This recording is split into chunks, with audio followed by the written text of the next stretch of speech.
is Herbert Allen, reporting for News Team 6. It has been over a week since a large dam at the edge of Richmond broke and flooded much of the surrounding area. While the entire city has been affected, hardest hit area was the Living World Zoo. Due to the rushing waters, officials have been unable to let the zookeepers into the zoo to rescue the animals. Even while they were dealing with their own personal struggles with the flooding, zookeepers couldn't wait to get to the animals. While the waters receded, they spent time learning many of the special skills that they would need to help the animals recover. They learned about the importance of empathy and relationship. Additionally, they learned how vital it would be for the animals to feel connected, not only with each other, but with the team of zookeepers. Reconnecting after such a scary time would be difficult, but worth the time and effort it would take. 10 days after the flood, the zookeepers were called and told that the waters had receded enough for their team to carefully go in and check on the animals. The zookeepers are anxious to get in there to find and help the animals that they so deeply care about. Stay tuned as the story unfolds. This is Herbert Allen reporting live. The first exhibit that they came to was the Giraffe Encounter.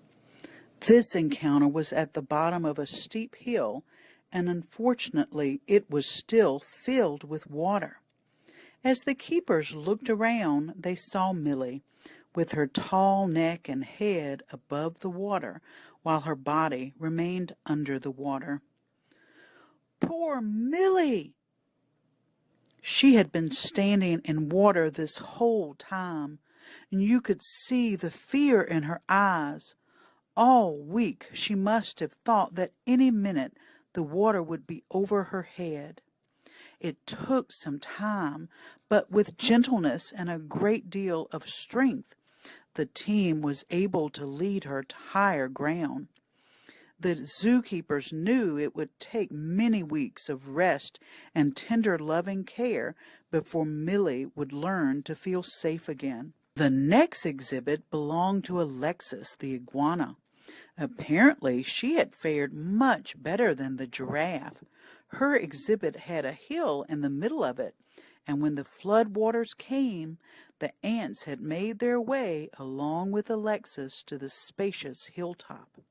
When the zookeepers reached her, she didn't have a care in the world and was peacefully enjoying an afternoon meal of ants. They would keep a watchful eye on Alexis to be sure she continued to do well. As the team turned to leave, someone stumbled over what they thought was a big rock, only to discover that this rock was Herbert, the giant tortoise. Poor Herbert! His exhibit was on the other side of the zoo. When the waters rose, he had been carried by the current and floated out of his exhibit, and then went crashing around the zoo. His shell was all banged up and had a crack on the side. When the zookeepers tried to coax him out of his shell, he closed his eyes and wouldn't come out, not even for his favorite snack. They knew that they would need to take things very slow with Herbert. After a visit to the zoo vet, their plan would be to take special time each day and patiently draw Herbert out of his shell. This would give him time to heal and slowly build trust again. As they visited with Herbert, they heard the unmistakable shrieks of Jade, the zoo's young flamingo. Apparently, when the waters rose in the zoo, Jade had floated with the tide to a tall tree. They would have to figure out a way to get Jade to calm down, but for now, all they could do was laugh and not be angry with her for her antics. They would also have to teach Jade not to taunt the other animals who may be scared and scarred. Next exhibit was a smaller one and belonged to Sarah the opossum. At first, no one could find Sarah, and they feared the worst. However, just before they turned to leave, one of the keepers noticed a gray ball on the top of the sleeping quarters in the back of the exhibit. As they rushed over, they found Sarah. but she was so still and quiet that the youngest zookeeper whispered, "I think we're too late." Knowing that opossums can play dead, the more experienced keeper checked very closely and were relieved to find a heartbeat. Poor Sarah was in shock and was so afraid that she continued to remain still and practically frozen, even after they moved her to a new safe exhibit.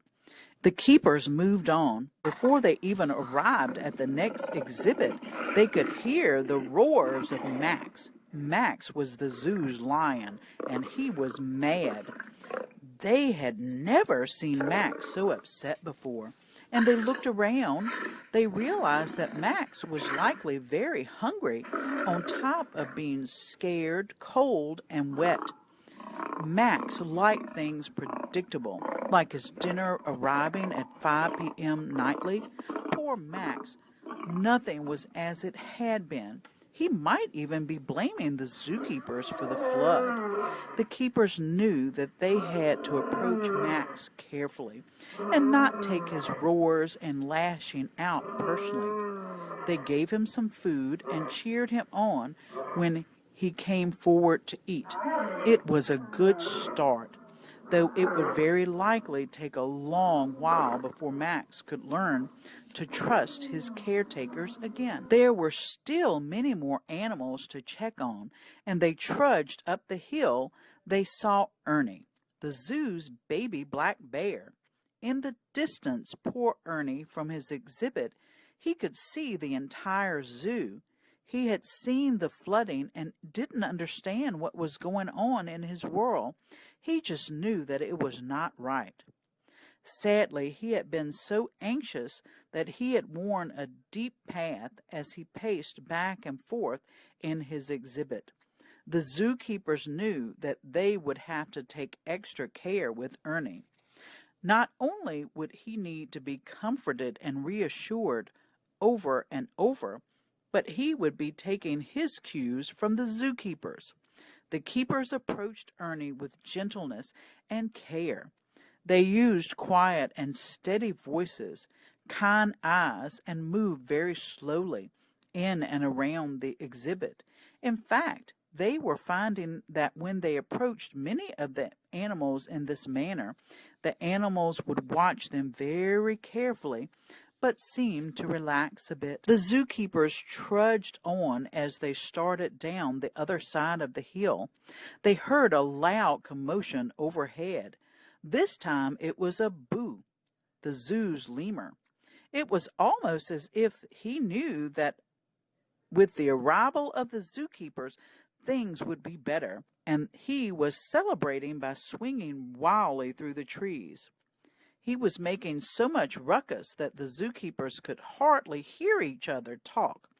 While their instinct was to yell at him to quiet down, they realized that the lemur too had experienced the flood, and the keepers understood that this wild behavior was likely the lemur's way of coping. It would be hard, but the keeper would be tolerant and even-tempered, knowing that this response would help the lemurs return to their normal behavior. In the back of the exhibit was Manny. Manny stood with his back to the keeper. His exhibit had a small hill inside, so he had survived the flood by standing on the hill and looking the other way. As long as he couldn't see the water, he wasn't scared. He swung his tail and ignored the keepers as they looked in on him to check things out.